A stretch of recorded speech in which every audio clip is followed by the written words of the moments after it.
suffering, failure. He is My compatriots, and there in the this YouTube video will be entitled he addresses the Visita Iglesia 2026 for the constitutional bodies. In the Philippines, the constitutional bodies are Civil Service Commission, Commission on Elections, Commission on Audit, Commission of the Ombudsman, also Sandigan Bayan. So, we have two ladies here, members also of our Bayumbong Nueva Vizcaya delegation, who have been with us going through pilgrimages for this intention. So, we have Catherine Tillane and Imelda de los Santos.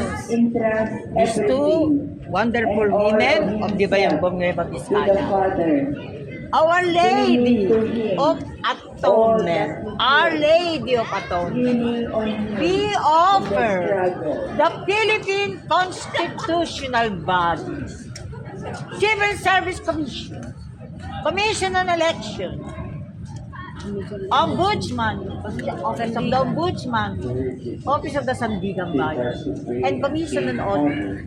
Our Lady of Atonement, please offer, make this the transfiguration fragrance of hope and grace in the Philippines for the world.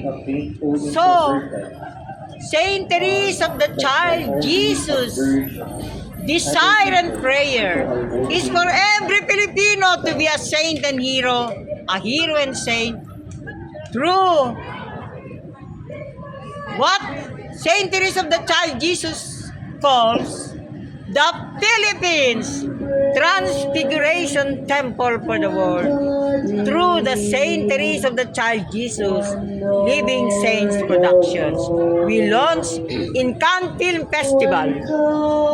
So, thank you again, Our Lady of Atonement. Please overshadow the Philippines for the world in the Marcos Jr. presidency. Amen. Benediction. Sing. Benediction.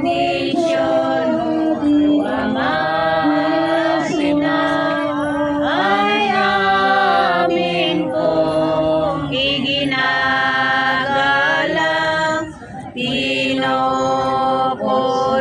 po namin at pinasasalamatan ngayon at hanggang kami po'y nabubuhay ito sa mundo ibabalik sa aming kaluluwa at katawan siya nawa. Amen. Jesus. And now we will go inside and make the proper thanksgiving without the video documentation. We will have the adoration, thanksgiving, before we go to the miraculous Lady of the Bleeding Heart in Luwakan. Amen.